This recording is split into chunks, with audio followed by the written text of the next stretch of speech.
Donc, comme je le disais, effectivement, nous sommes dans une dimension spirituelle. Nous sommes dans une dimension spirituelle.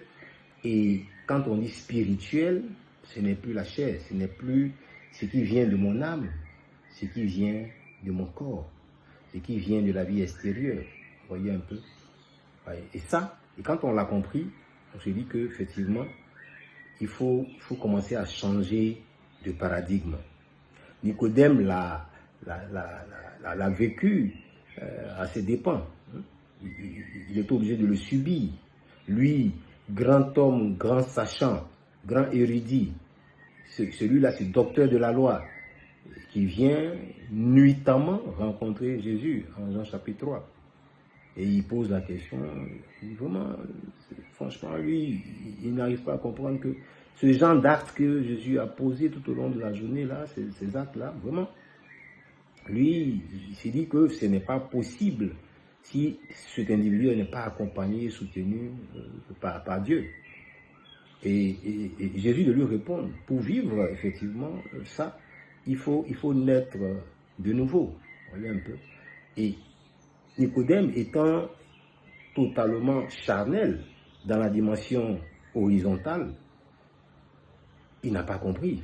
Pour lui, effectivement, il est dans les trois dimensions, il n'est pas dans la quatrième, dans la cinquième dimension, dans les trois dimensions, la hauteur, la longueur, la largeur, ce que je vois, ce que j'entends, ce que je sens, ce que je goûte, ce que je touche, c'est ce qui est vrai en tant que tel.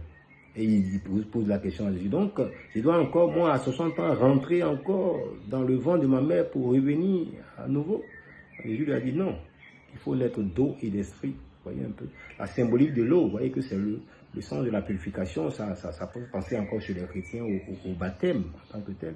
Voilà, cette nouvelle naissance, mais c'est une naissance qui n'est pas extérieure en tant que telle, qui n'est pas matérielle, physique, n'est même pas charnelle, c'est une naissance spirituelle, vous voyez un peu. Là où le vieil homme qui est en moi, qui est conditionné, qui est l'ego, qui est la chair en tant que tel, qui est l'émanation de tout ce qui est de la troisième dimension, est extérieur en tant que tel. Voilà, c'est lui qui doit mourir, vous voyez un peu. Comme le disait le maître Eckhart Tolle, il faut mourir avant de mourir, vous voyez un peu.